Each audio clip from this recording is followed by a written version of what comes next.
trastorno do espectro autista é unha discapacidade do desenvolvemento. O seu diagnóstico lévase a cabo mediante a observación do seu comportamento. As áreas que se poden ver afectadas serían a linguaxe, sería a conduta, así como a comunicación social.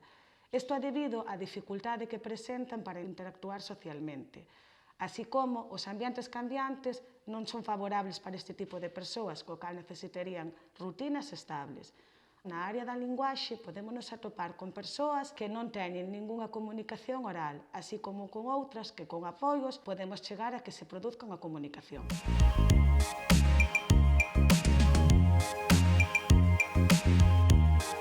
O síndrome de Asperger atópase dentro dos trastornos do espectro autista. Estas persoas necesitan ambientes rutinarios, estruturados e cognitivamente accesibles, por o cal debemos evitar ambientes nos que se atope moita xente ou moitos estímulos, dado que cada persoa necesita os seus tempos. A maneira de recibir e procesar a información unha persona con Asperger é moi diferente, co cal no medio podemos adaptar os establecementos para facilitarlles a comunicación e as situacións. Con isto que queremos dicir que mediante os pictogramas e a través de fotografías podemos facer que unha persoa con Asperger sea moito máis autónoma. Eso sí, debemos evitar os establecementos sobrecargados de información, así sean estímulos ou persoas nese momento.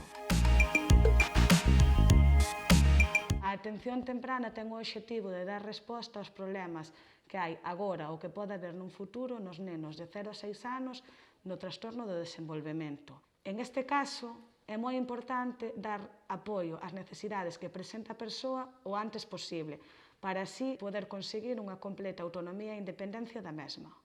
Non debemos olvidarnos da familia, xa que forma parte activa neste proceso, co cal é moi importante prestarlle os apoios necesarios, así como a formación adecuada. Ao mesmo tempo, debemos de traballar estrategias no medio natural da persoa, que poida desenvolver habilidades que lle permitan unha gran autonomía.